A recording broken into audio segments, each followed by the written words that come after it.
दोस्तों आज की इस वीडियो में हम यहाँ पे बात करने वाले हैं रैम से रिलेटेड। रैम क्या होता है, कैसे बनता है, मैन्युफैक्चरिंग कैसे होती है, क्या काम है उसका और कौन कौन सी कंपनी है जो कि उसे मैन्युफैक्चर करती है। सारी डिटेल्स आज हम रैम के बारे में इस वीडियो में बताने वाले हैं, तो वीडियो को एंड तक देखते रहिए, तभी आपको बिल्कुल अच्छे तरीके से समझ में आएगा। तो चलिए दोस्तों शुरू करते हैं। तो दोस्तों यहाँ पे हम सबसे पहले बात कर लेते हैं रैम मैन्युफैक्चरिंग कैसी होती है। तो रैम जो है वो बनता है यहाँ पे सिलिकॉन से, और सिलिकॉन जो है वो हमें प्राप्त होता है यहाँ पे सैंड से। यहाँ पे बहुत सारी प्रोसीजर होती है, जैसे कि यहाँ पे मेल्टिंग होता है, कोटिंग होता है, कटिंग होता है, पॉलिशिंग होता है। बहुत सारी प्रोसीजर के बाद जो है वो हमें सिलिकॉन प्राप्त होता है, और उसके बाद यहाँ पे जो सिलिकॉन से बनाया जाता है रैम को, और भी बहुत सारी चीज़ें लगती है। लेकिन ये जो है वो मैं आपको शॉर्ट में समझा रहा हूँ क्योंकि वीडियो लंबा ज़्यादा ना हो, क्योंकि बहुत सारे टॉपिक को हम यहाँ पे कवर करने वाले हैं।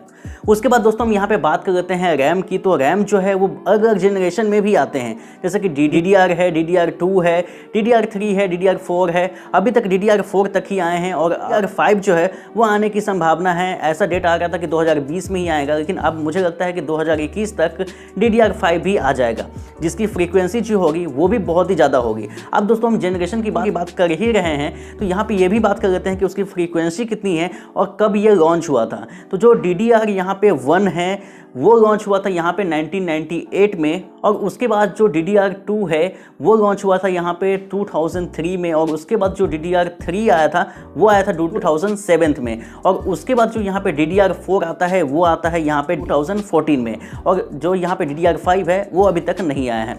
यहाँ पे जो रैम की फ्रीक्वेंसी है वो मैं आपको बता देता हूँ। तो जो DDR1 था उसकी जो फ्रीक्वेंसी थी वो थी यहाँ पे 400 मेगाहर्ट्ज़, और उसके बाद जो DDR2 आया उसका था यहाँ पे 800 मेगाहर्ट्ज़।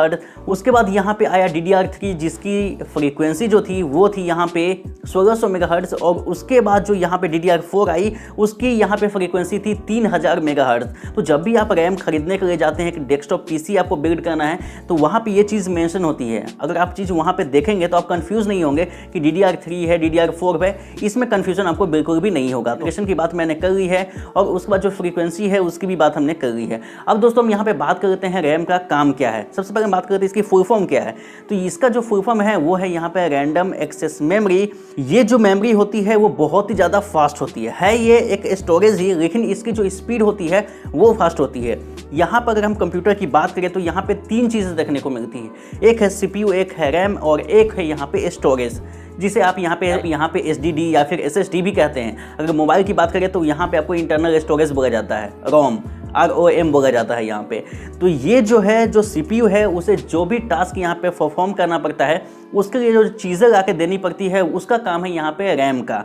जब तक रैम में कोई भी चीज़ रहती है तो वो चीज़ हम वहाँ पे काम करते रहते हैं। मान लीजिए कि मैंने यहाँ पे MS Excel को ऑन किया, तो वो जो जितना भी डेटा है वो इंटरनल मेमोरी में से रैम में जाएगा, और जब तक उस पर हम काम करेंगे तब तक वो रैम में ही रहेगा, और जो भी चीज़ें की यहाँ पे ज़रूरत पड़ेगी CPU को, वो यहाँ पे रैम में से उठाकर उस चीज़ को यहाँ पे काम करेगा। तो बेसिकली यही काम होता है एक रैम का। आपको तब भी समझ में नहीं आया है तो मैं आपको एक बात बता देता हूँ कि रैम जो है वो एक यहाँ पे टेबल है, और यहाँ पे जो आप काम कर रहे हैं वो हो गए CPU, और जो इंटरनल मेमोरी है वो है किसी और कमरे का टेबल। तो मान लीजिए कि कोई फाइल पे आप काम कर रहे हैं और दूसरे रूम से लाना है अपने टेबल पे, तो टेबल जो है वो तो रैम का काम कर रहा है। तो रैम यहाँ पर जो है वो जो फाइल होगी वो आप लाएंगे दूसरे कमरे से टेबल पे, और टेबल जो है वो रैम है। तो अब जब भी जरूरत पड़ेगा तो आप रैम में से उठाकर वो काम कर लेंगे। मीन्स कहने का मतलब ये है कि जितने भी काम आपको टेबल पर रखे होंगे वो आप उठा के कर लेंगे, क्योंकि आप CPU वहाँ पे है। तो इसीलिए मैं आपको यहाँ पे समझाने की कोशिश कर रहा हूँ कि CPU जो होता है उसका काम होता है बस काम करना।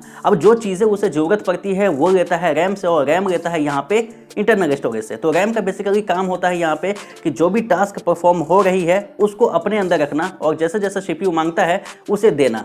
तो यही बेसिकली काम होता है एक रैम का। तो मुझे लगता है कि रैम के बारे में आपको बिल्कुल अच्छे तरीके से समझ में आ गया होगा। और जो यहाँ पे रैम है दोस्तों वो अलग अलग कंपनी यहाँ पे मैन्युफैक्चर करती है। जैसे बहुत सारी यहाँ पे कंपनी है, किंगस्टोन है, कॉर्सर है, सैमसंग है, माइक्रोन है, ऐसे बहुत सारी कंपनियां देखने को मिलती है जो कि यहाँ पे मैन्युफैक्चर करती है रैम को। अब दोस्तों यहाँ पे एक सवाल और है कि VRAM क्या होता है। एक नया वर्ड यहाँ पे देखने को मिलेगा, VRAM। VRAM होता है दोस्तों वीडियो रैंडम एक्सेस मेमोरी, यानी जो इमेज होते हैं या फिर जो वीडियो होते हैं उसे रेंडरिंग करने के लिए यहाँ पे VRAM का यूज़ किया जाता है। हालांकि ये एक अलग टॉपिक है, लेकिन मैंने आपको यहाँ पे बता दिया है कि VRAM जो है वो वीडियो रेंडरिंग के लिए या फिर इमेज रेंडरिंग के लिए यूज़ किया जाता है। तो दोस्तों आई होप ये जो वीडियो को पूरे अच्छे तरीके से समझ में आ गया होगा। अगर इस वीडियो में आपको कोई भी डाउट है या फिर सजेशन है तो आप हमें कमेंट कर सकते हैं और इसी तरह के टॉपिक पे मैं और भी वीडियोस लाने की कोशिश करता रहूँगा। अगर आपको कोई भी टॉपिक पे वीडियो चाहिए तो आप मुझे यहाँ पे कमेंट कर सकते हैं।